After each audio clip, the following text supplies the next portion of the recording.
என்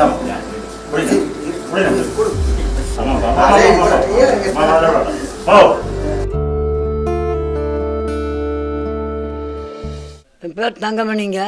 வீட்டுக்காரர் பேர் என் பாலகிருஷ்ணன். வீட்டு நம்பர் 5ங்க, பஜனை கோவில் வீதி, உப்புளிப்பாளையம், கோவை 15ங்க. நான் வந்துங்க எங்கள் பையன் செந்தில்குமார் கர்நாடகாவில் போய் ஹார்ட் அட்டாக்கில் இறந்துட்டானுங்க. அவன் வச்ச பழைய நோட்டு 1000 ரூபா நோட்டு 5ங்க, 500 ரூபா நோட்டு 20ங்க. ஆக மொத்தமாக 5000 ரூபாய் நான் வச்சுருந்தேனுங்க. இதோட 3வது தடவை கலெக்டர் ஆஃபீஸ் கூப்பிட்டு வந்தனுங்க. நேற்று சென்று கலெக்டர்கிட்ட மனு கொடுத்தனுங்க.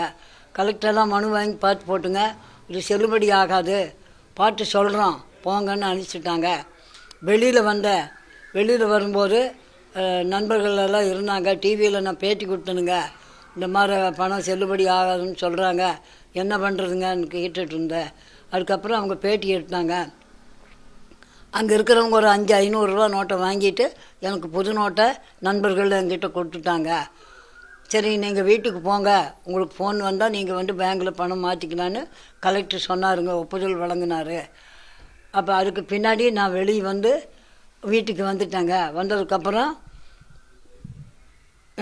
இன்னைக்கு காலையில் நம்ம சிங்காநல்லூர் சட்டமன்ற உறுப்பினர் திரு ஜெயராம் அவர்கள் ஃபோன் பண்ணியிருந்தாருங்க. நான் வர்றேம்மா உங்களை பார்க்கணுன்னு சொன்னார், வாங்கன்னு சொல்லியிருந்தேன்.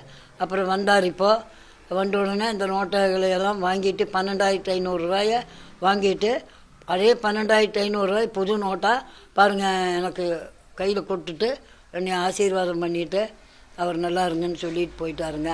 இதான் நடந்த விவரங்க. நோட்டை மாற்றி கொடுத்தாருங்க. லாரன்ஸ் அவர்கள் என்னை கூப்பிட்டுருந்தாங்கங்க நேற்றுக்கு.